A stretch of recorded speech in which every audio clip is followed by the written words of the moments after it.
அஸ்ஸலாமு அலைக்கும் வரஹ்மத்துல்லா.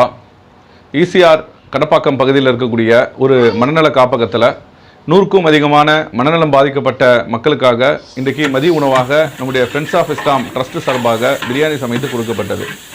அது மாதிரியான இடங்களுக்கு போய் அந்த மக்களை பார்க்கின்ற பொழுது அல்லாஹ் நமக்கு எந்த அளவிற்கு அருள் செய்திருக்கிறான் என்பதை நம்மால் ஒரு சிந்தித்து பார்க்க முடியுது. அவர்களுக்கு தெரியல, தங்களை சுற்றி என்ன நடக்குது என்பது எதையுமே அவர்களால் உணர முடியாத ஒரு மக்களாக அந்த மக்களை பார்க்கும்போது உண்மையிலே மிகப்பெரிய ஒரு பரிதாபம் அந்த மக்களின் மீது ஏற்படுகிறது.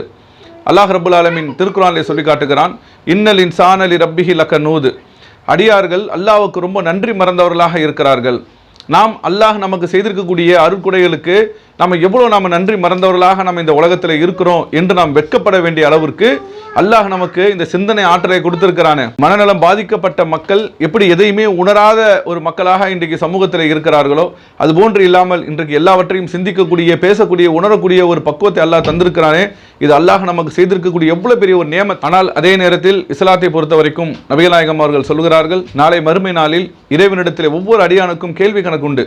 அவன் செய்த நன்மைகள் தீமைகள் பற்றி விசாரிக்கப்படுவார்கள். அதன் பிறகுதான் சொர்க்கம் நரகம் என்ற வாழ்க்கை இருக்கிறது. இவர்களுக்கு நாளை மறுமை வாழ்க்கையில் எந்தவிதமான கேள்வி கணக்கும் கிடையாது என்ற ஒரு நற்செய்தி இந்த மக்களுக்கு இருப்பது என்பது ஒரு ஆறுதல். ஆனாலும் இந்த உலகத்தில் மிகப்பெரிய ஒரு இழப்பை சந்திக்கக்கூடிய மக்களாக நாம் இந்த மக்களை பார்க்கிறோம்.